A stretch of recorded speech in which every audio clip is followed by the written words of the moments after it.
Welcome to World Talk Brief. Sometimes to really understand the big picture, you've got to zoom way, way in. And that's exactly what we're going to do today. We're focusing on just one 24-hour period, January 30th, to see what a single day's news can tell us about the massive forces that are shaping our world. So, what can one day really tell us? Well, think of it like taking a core sample. We're drilling down past the daily headlines to look at the deeper, interconnected layers of politics, justice, and power that are always moving and shifting right under the surface. So here's our game plan. We're going to piece this whole puzzle together by looking at the day's events theme by theme. We'll kick things off with some major legal battles in the US. Then we'll zoom out to some geopolitical hotspots. After that, we'll check out the big strategic shifts happening in the Americas, take a look at the economy, and then we'll wrap it all up with a quick flyby of other major headlines from around the world. Okay, let's dive right in. We're starting in the United States, where two really significant stories from this one day are forcing some fundamental questions about accountability, transparency, and, the role of a free press. First up, we've got a data release that is just staggering. The Department of Justice unsealed a huge trove of records from its investigation into Jeffrey Epstein. And look, this is not just a handful of files. We are talking about over 3 million pages of documents, plus thousands of videos and images. It's an almost overwhelming amount of information to process. And what's in all these files? Well, they detail Epstein's connections with some of the most powerful people on the planet. The documents released on this particular day have records related to Donald Trump, Bill Clinton, and Britain's Prince Andrew, and even email conversations that involve people like Elon Musk. So, of course, the DOJ is defending how it's handling all of this. Deputy Attorney General Todd Blanche is really pushing back on any criticism, saying the department is absolutely committed to protecting victims. But, and this is a pretty big but, the DOJ also threw in a warning that some of the files could have fake or falsely submitted information. They even pointed to what they called unfounded and false claims against President Trump that were sent to the FBI just before the 2020 election. Now, on the very same day, another story involving the Justice Department just exploded. The journalist Don Lemon was arrested by federal agents out in Los Angeles. And things moved fast. I mean, really fast. Less than 2 weeks after he covered a protest, and just days after a judge had said there was no evidence for an arrest, the DOJ went to a grand jury, got an indictment, and arrested him.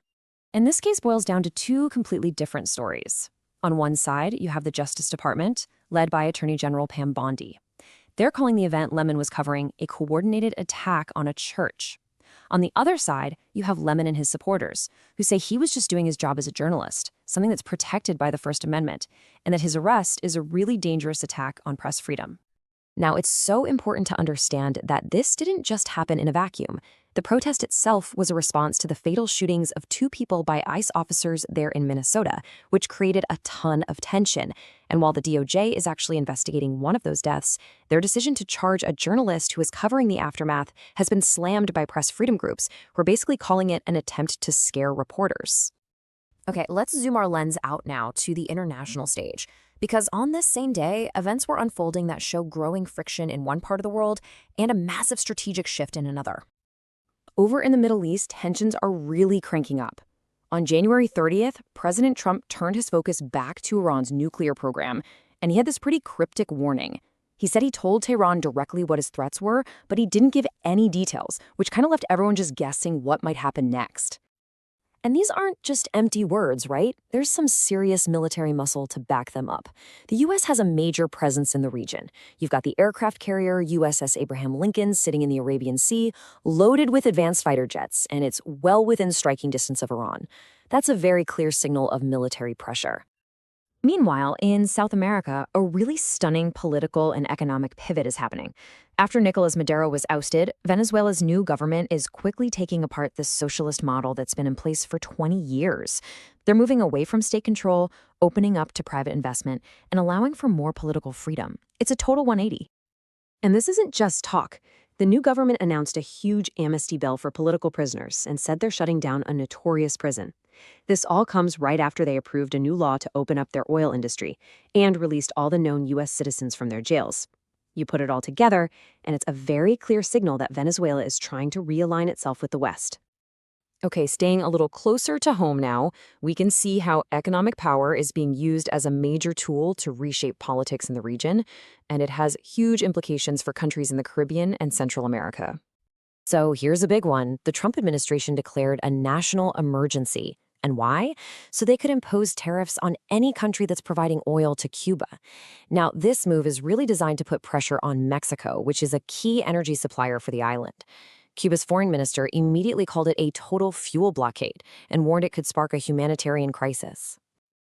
At the exact same time, what you could call a major strategic win for the U.S. was happening in Central America.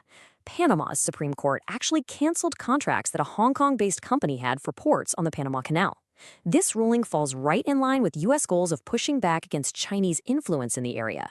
For its part, China said it would take whatever steps were necessary to protect its companies. Let's head back to the United States, because the economic picture on this day shows some real signs of uncertainty, both from political fights in Washington and from some big corporate moves. So, President Trump nominated Kevin Warsh to be the next chairman of the Federal Reserve, one of the most powerful economic jobs in the world. But that nomination hit a brick wall immediately. Republican Senator Tom Tillis said that even though Warsh was a great pick, he was sticking to his promise to block any Fed nominee until the Justice Department drops its investigation into the current chair, Jerome Powell. And this isn't some backroom secret. The White House basically acknowledged they're stuck.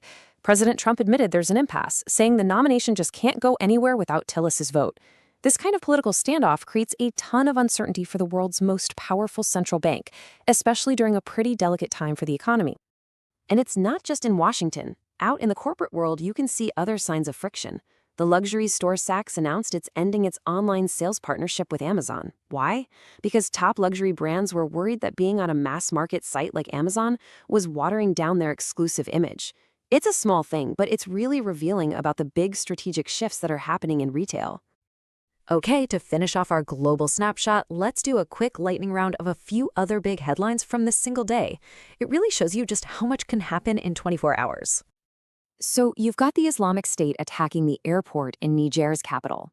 Then, in Colombia, a new law means over 200 mothers in prison get to go home to serve their sentences. And, in Pakistan, security forces are carrying out major raids against insurgents. From security crises to social reform, the range of events is just immense. So what does this 24-hour snapshot really show us? Well, it reveals a world of stress points that are all connected.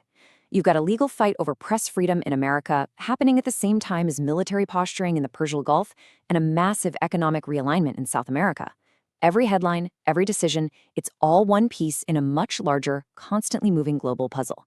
Subscribe to World Talk Brief for more clear, thoughtful explanations. World Talk Brief, news explained, without the noise.